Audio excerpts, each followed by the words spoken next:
The line between what is right and what is just isn't always clear. Today's guest is a former federal prosecutor who describes how she reconciled ideas of justice, race, the role of law enforcement in our society, and her own role in the U.S. justice system. She's Laura Coates this week on Story in the Public Square.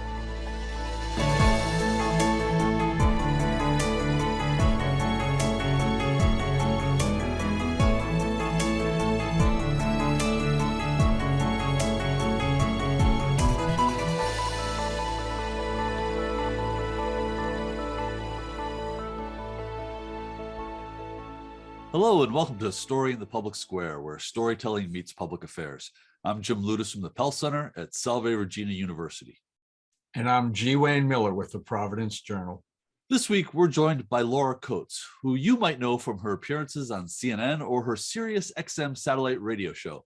She's also the author of a powerful new memoir of her time as a federal prosecutor, Just Pursuit, a Black prosecutor's fight for fairness. Laura, thank you so much for being with us and congratulations on the book. Thank you. I'm so happy to be with the both of you. I appreciate it. Thank you. The book, Just Pursuit, it's searing and it's personal. Tell us why you wrote it.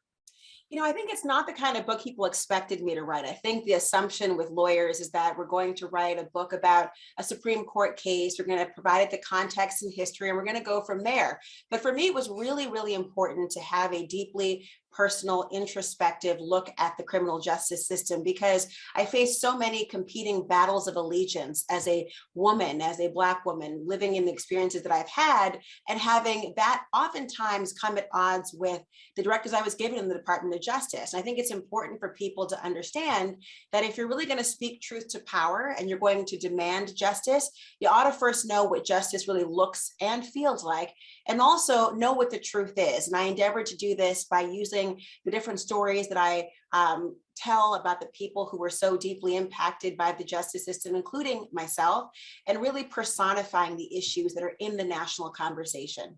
We're going to talk about some of those stories in a moment, but I as I read this, I could hear the anguish in your voice.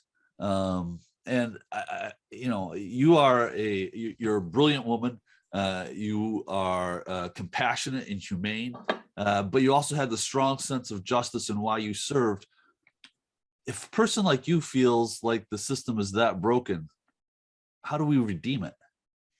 By knowing precisely what this system really is. Oftentimes we think about it as a justice system, when in many respects, it is aspiring to be a justice system. It really is a legal system. And how we bridge that disconnect and that chasm is important, understanding who has what roles to play.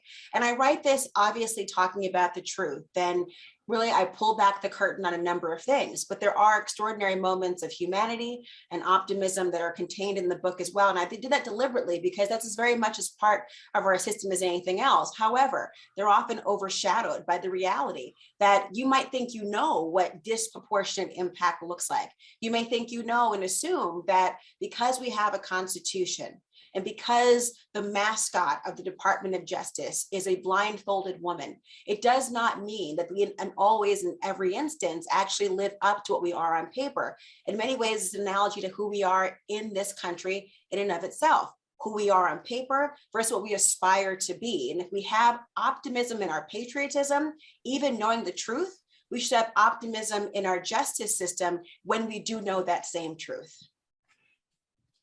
When you were writing this, did you have a sense that this was a particularly timely time to write this book? I mean, there's a long history, obviously, of the issues that you raise here, but in the last several years, they have really come to the forefront. Was that in your mind writing this, Laura? You know, when I wrote a lot of this, part of it was journals from what I had remembered from when it actually was happening. Other times were recollections through insomnia and moments where I was watching what was unfolding before me, having the conversation with really the country, with CNN, about what we were seeing in terms of officer-involved shootings and police encounters that turned deadly, or conversations about voting rights in this country. All things we were talking about, victim blaming in the Me Too movement and victim shaming, mistaken identity, all these things were happening and I was talking about it.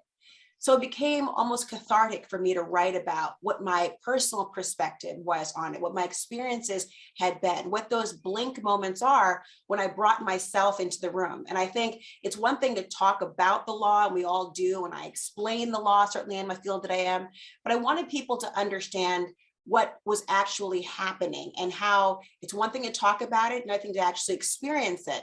And so it was really intentional in the sense of, I thought it was timely in the unfortunate sense that these issues would always be on the forefront of our minds until we actually solve these problems.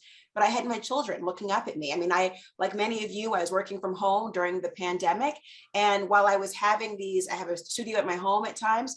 And when I was looking to the camera explaining something, I'd have my children looking up at me and asking supplemental questions. During the killing of George Floyd, I was talking about, in one instance, how he called for his mother. And I have my little boy who turns and says, I heard you talking about this. Would you come if that were ever me? And just that, those sort of questions about what that looks like was what I felt was really important to write it. And it was timely for me personally and for my children, and I think for the nation and really the globe.